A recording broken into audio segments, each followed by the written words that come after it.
Hello IIT aspirants, welcome to मैथ्रो। मैं आपका टीचर नितिन और आज इस वीडियो में हम कवर करेंगे दो अलग टाइप के problems, double summation of dependent variables and finding the exponent of a number in a very large factorial. Sounds interesting? तो आइए शुरू करते हैं।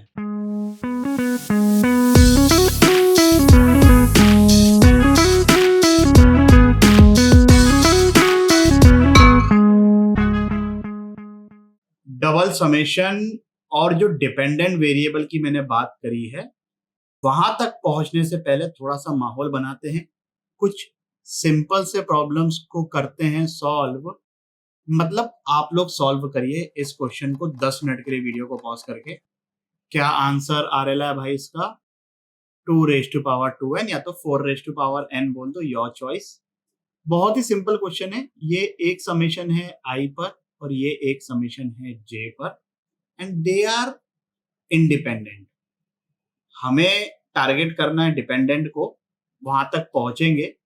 पहले तो ये कि ये दोनों इंडिपेंडेंट हैं और इंडिपेंडेंट हैं तो ये i वाले समेशन को अलग लिख लो, j वाले समेशन को अलग लिख लो।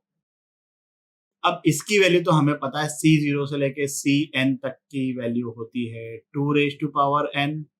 इसकी भी value 2 raised to power n। So this is, है कि नहीं एकदम सिंपल। आगे बढ़ते हैं। यहां पे चीजें डिपेंडेंट है। 10 मिनट के लिए वीडियो को पॉज करके इस क्वेश्चन को सॉल्व करिए। क्या आंसर आ रहा है भाई इसका? 2nCn। जिन लोगों का ये आंसर आ गया सॉल्यूशन को स्किप कर दीजिए, जिन लोगों का नहीं आया देख लीजिए भाई। i और j इक्वल है, सो बेसिकली ये दो समेशन नहीं है, ये सिंगल समेशन है ऑफ ci² या j लिख लो, जो अल्फाबेट आपको ज्यादा क्यूट लगता है। और ये क्या है? c0 का स्क्वायर प्लस c1 का स्क्वायर प्लस c2 का स्क्वायर अप टू cn का स्क्वायर। इसकी वैल्यू हम ऑलरेडी फाइंड कर चुके हैं, वो 2nCn आती है। ये आ गया answer. Now we are heading to the most challenging part, this. यहां पर ये जो लिखा हुआ है इसका मतलब मैं आप लोगों को पहले समझा देता हूं। i मिनिमम वैल्यू i की 0 है, j is greater than i। तो अगर मैंने i को 0 लिया, j can be 1 2 3 4 up to n, less than equal to n लिखा हुआ है। अगर मैंने i को 1 लिया तो j कहां से स्टार्ट होगा? 2। 2 से लेकर कहां तक जाएगा? n तक के। अगर मैंने i को 3 लिया तो j कहां से स्टार्ट होएगा? 4 से लेकर n तक के। समझ में आ गया? इसका मतलब 10 मिनट के लिए वीडियो को पॉज करके इस क्वेश्चन को सॉल्व करिए। चलिए भाई, क्या आंसर आ रहा है इसका? जिन लोगों का ये आंसर आ गया है, मैं इसको दो तरीकों से सॉल्व करूंगा, आप चाहें तो देख सकते हैं। पहला तरीका तो ये जो आंसर का फॉर्मेट है ना, वो ये हमारे पहले वाले पार्ट और सेकंड वाले पार्ट से मिलता जुलता है। See the first part was when there was no relation between i and J.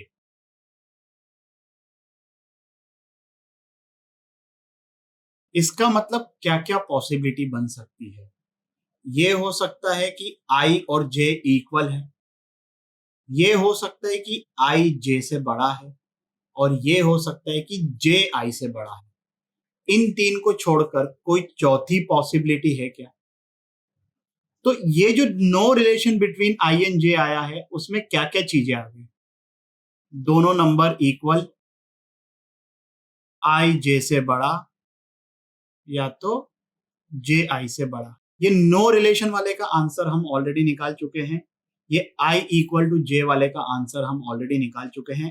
And if you observe तो ये दोनों तो एक ही बात हुई भाई, i j से बड़ा हो, क्योंकि सिमेट्रिक एक्सप्रेशन है ना i और j में, तो जो आंसर इसका आएगा वही आंसर इसका आएगा।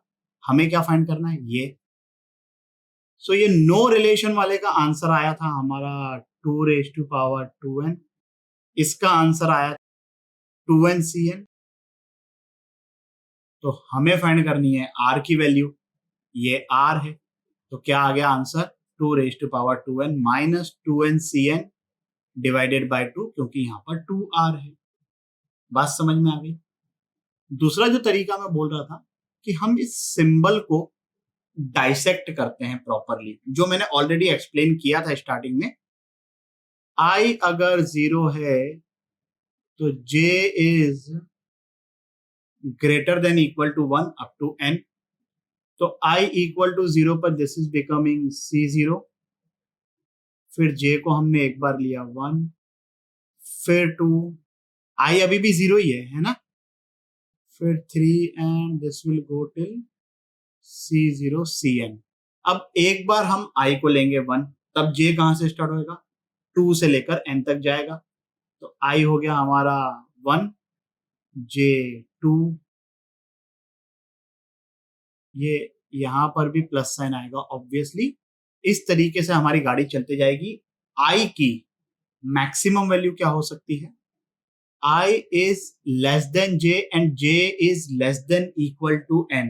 तो i की मैक्सिमम वैल्यू n minus 1 हो सकती है। So the last term will be when i is n minus 1 and j is n। इस एक्सप्रेशन की वैल्यू निकालेंगे कैसे भाई? a plus b the whole square का फॉर्मूला क्या है? A square plus b square plus 2ab। a plus b plus c the whole square का formula क्या है? A square plus b square plus c square plus 2ab plus 2bc plus 2ca। a plus b plus c plus d the whole square का formula क्या आएगा? A square plus b square plus c square plus d square plus 2 times sum taking 2 at a time. तो यहां पर देखो basically this is sum taking 2 at a time of the binomial coefficient. तो अगर मैं इसका फॉर्मूला लिखूं, so this will be equal to a square plus b square plus c square, मतलब यहां पर c0 का स्क्वायर प्लस c1 का square plus 2 times sum taking 2 at a time. यही तो है ये एक्सप्रेशन, है कि नहीं भाई? सो सम टेकिंग 2 एट अ टाइम, उसको हमने बोल दिया आर। इसकी वैल्यू हमें ऑलरेडी पता है 2 रेज टू पावर n होती है। ये c0 का स्क्वायर प्लस c1 का स्क्वायर अप टू cn का square that is 2ncn plus 2 because of the formula and r means r requirement. तो ये आंसर भी आ गया एग्जैक्टली इसी फॉर्मेट में। इस क्वेश्चन को आप लोग ट्राई करिए 5 मिनट के लिए वीडियो को पॉज करके। चलिए भाई, क्या आंसर आ रहा है इसका? 97। जिन लोगों का ये आंसर आ गया है सॉल्यूशन को स्किप कर सकते हैं। ये इसकी थ्योरी है, मैं पढ़ के बता देता हूं आप लोगों को, बट ये थ्योरी से कुछ समझ में नहीं आता है and even the calculations are not good in this method. हम उससे अच्छे तरीके से करेंगे। The exponent of p in m factorial is m by p, greatest integer ही है, ये लिखा हुआ है, plus m by p square उसका greatest integer, plus m by p cube उसका greatest integer, plus m by p raise to power 4 उसका greatest integer. ये गाड़ी चलते जाएगी कहाँ तक के? इन्फिनिटी तक नहीं जाएगी, बीच में जीरो आ जाएगा और उसके बाद की सब चीजें जीरो हो जाएगी, क्योंकि हमें पता है कि greatest integer of a number between 0 and 1 will be 0। तो एक पॉइंट ऐसा आएगा जब m जो है ये डिनोमिनेटर से छोटा होगा और तब वैल्यू 1 से कम होगी, और जैसे ही वैल्यू 1 से कम हुई ग्रेटेस्ट इंटीजर बन जाएगा 0, उसके बाद सब 0 आ जाएंगे तो खत्म बात। p जो है वो यहाँ पर प्राइम नंबर है। प्राइम नंबर नहीं हुआ तब क्या करेंगे? तब की तब देखेंगे यार। ये तो हो गई इसकी थ्योरी। अब मैं एक्सप्लेन करता हूं कि ये एक्चुअली हमें आंसर कैसे दे रहा है। वापस चलते हैं हमारे इस क्वेश्चन पर। 100 फैक्टोरियल का मतलब 1 इंटू 2 इंटू 3 अप टू 100। तो 1 से लेके 100 तक के कितने ऐसे नंबर हैं जो 2 से डिविजिबल हैं? 50। अब जितने नंबर 2 से डिविजिबल हैं वो ये 50 पावर ऑफ 2 कंट्रीब्यूट करेंगे। अब आप कहोगे कि सर 4 तो 2 रेज टू पावर 2 कंट्रीब्यूट करता है। रुको जरा, सबर करो। फिर हम क्या करेंगे? ये जो 50 आया है ना, इसको फिर वापस 2 से डिवाइड करेंगे। So this is as good as 100 divided by 2 का ग्रेटेस्ट इंटीजर। लकीली ऐसा हुआ है कि यहाँ तक के अभी दोनों इंटीजर मिल गए, तो हमने ग्रेटेस्ट इंटीजर नहीं लगाया, इसके बाद लगाना पड़ेगा। अब देखो हो क्या रहा है, यहाँ पे समझाता हूँ मैं चीजों को। भाई देखो ऐसा है कि ये जो 100/2 है, इसका मतलब है कि कितने नंबर्स ऐसे हैं जो 4 से डिविजिबल हैं। तो हर वो नंबर जो 4 से डिविजिबल है, that is going to contribute 2 मतलब वो 2 कितनी बार कॉन्ट्रीब्यूट करेगा? 2 बार, जिनमें से एक बार तो हम ऑलरेडी यहां पर काउंट कर चुके हैं। 2 बार कर रहा है, एक बार ऑलरेडी काउंट कर चुके हैं, तो फिर कितनी बार काउंट करेंगे? एक और बार काउंट करेंगे। अब ऐसे नंबर्स होंगे जो 2 से डिविजिबल होंगे। Either you go with this कि यहां पर 25 को 2 से डिवाइड कर दो, या तो आप 100 को 2 क्यूब से डिवाइड करो, जो कि ये थ्योरी वाइज लिखा हुआ है। ऑब्वियसली हम इसको डिवाइड करेंगे और उसका ग्रेटेस्ट इंटीजर हम अपने माइंड में ही कैलकुलेट कर लेंगे। तो 25 divided by 2 that will be 12.5, उसका ग्रेटेस्ट इंटीजर लिया। ये 12 ऐसे नंबर्स हैं जो कि 2 से डिविजिबल है, मतलब 8 से डिविजिबल है। और जो नंबर 8 से डिविजिबल है वो 2 की कितनी पावर कंट्रीब्यूट करेंगे? 3, जिनमें से एक पावर हमने ऑलरेडी यहां पर काउंट कर ली है, एक पावर यहां पर काउंट कर ली है, और एक पावर अब हम काउंट करेंगे। यू आर गेटिंग इट कि जो ये 12 नंबर्स हैं जो कि 8 से डिविजिबल हैं, वो ऑब्वियसली 2 से भी डिविजिबल है, वो 4 से भी डिविजिबल है। अब हमें देखना है कि कितने ऐसे नंबर्स हैं जो कि 2 से डिविजिबल हैं। तो या तो आप 100 डिवाइडेड बाय 2 करके उसका ग्रेटेस्ट इंटीजर लो, या तो ये जो हमारे पास रिजल्ट आया है 2 से डिवाइड करने के बाद उसको फिर से 2 से डिवाइड करो। ये 6 ऐसे नंबर्स हैं जो कि 2 से डिविजिबल हैं। 2 की कितनी पावर कंट्रीब्यूट करेंगे? वो 4। एक बार हम ऑलरेडी इधर काउंट कर चुके हैं, एक बार ऑलरेडी हम इधर काउंट कर चुके हैं, एक बार इधर काउंट कर चुके हैं, अब एक बार इधर काउंट करेंगे। फिर कितने ऐसे नंबर्स हैं जो कि 2 से डिविजिबल हैं? 3। या तो आप ऐसे करो, वैल्यू तो 3 ही आएगी। ये अगर फ्रैक्शन में आती तो हम उसका भी ग्रेटेस्ट इंटीजर ले लेते ओरली। फिर जैसे अभी आने वाली है, तो अब हमें क्या करना है? कितने ऐसे नंबर्स हैं जो कि 2 से डिविजिबल हैं, मतलब 64 से। तो 3 डिवाइडेड बाय 2 1.5, उसका ग्रेटेस्ट इंटीजर कितना हो गया? ये अभी लिख देता हूँ, ये चीजें तो हम ओरली करेंगे कैलकुलेट। या तो आप इसको कर दीजिए 100 डिवाइडेड बाय 64, उसका ग्रेटेस्ट इंटीजर ऑब्वियसली 1 आएगा।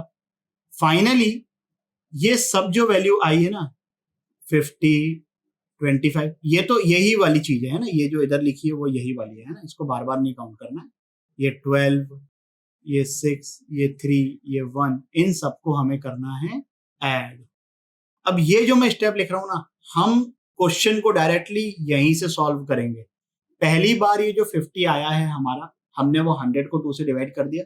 अब इसी को अब हम 2 से और डिवाइड करते जाएंगे। 50 डिवाइडेड बाय 2 25, 25 डिवाइडेड बाय 2 12.5, उसका greatest integer 12।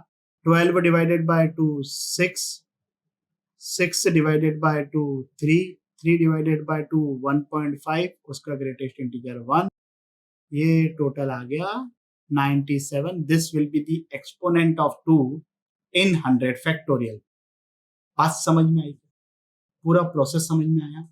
Now you relate this with this theory, they are one and the same thing obviously. And इसमें calculation is not that interesting. इसमें तो हमने बस खाली ये तो मैंने बीच की स्टेप जो लिखी है ना, ये तो पहली बार समझाने के लिए, अगली बार हम ये सब लिखेंगे भी नहीं। क्लियर? चलिए भाई, तो अब आप लोग इस क्वेश्चन को सॉल्व करिए 3 मिनट के लिए वीडियो को पॉज करके। क्या आंसर आ रहा है? आई एम श्योर कि सबका आ गया होगा, फिर भी चलिए हम देख लेते हैं इसको, इनकेस किसी का नहीं आया है तो। पहले तो हम 100 को 3 से डिवाइड करेंगे, it will be somewhere 33 point something something, we are not interested. उसका ग्रेटेस्ट इंटीजर हो जाएगा 33। फिर 33 को 3 से डिवाइड किया 11, फिर 11 को 3 से डिवाइड किया, so it will B 3 point something, उसका ग्रेटेस्ट इंटीजर हो जाएगा 3। 3 को 3 से डिवाइड किया 1, ये आ गया 48। Clear with this? है कि नहीं? एकदम सिंपल। प्राइम नंबर की बात करी है अभी तक के। अगर नंबर प्राइम नहीं हुआ तो करते हैं उसको भी हैंडल यार। इस क्वेश्चन को सॉल्व करिए आप लोग 5 मिनट के लिए वीडियो को पॉज करके। जिन लोगों का आंसर 18 आया है वो गलत जवाब है। सही जवाब इज 48। भाई 6 जो है वो 2 into 3 है, तो अगर 100 फैक्टोरियल में 2 की पावर अल्फा आई, 3 की पावर बीटा आई, तो 6 की पावर क्या आएगी? इन दोनों में से जो नंबर छोटा होगा वही। Obviously beta will be smaller than alpha in this case, या कोई सा भी केस ले लो इस टाइप के क्वेश्चन में, जो छोटा नंबर है उसका एक्सपोनेंट ऑब्वियसली ज्यादा आएगा बड़े वाले नंबर के एक्सपोनेंट के कंपैरिजन में। तो इसका आंसर हो जाएगा 6 रेज टू पावर बीटा। ये हम कैलकुलेट कर चुके हैं, अल्फा 97 आया था, बीटा 48 आया था, तो आंसर हो गया 6 रेज टू पावर 48। इस वीडियो के लिए बस इतना ही। आशा करता हूं कि आपको ये टॉपिक भी अच्छे से समझ आया होगा। अगर समझ में आया हो तो लाइक, कमेंट, सब्सक्राइब करें और अपने दोस्तों के साथ भी शेयर करें। अगले वीडियो तक के लिए सावधान रहें, सुरक्षित रहें। जय हिंद।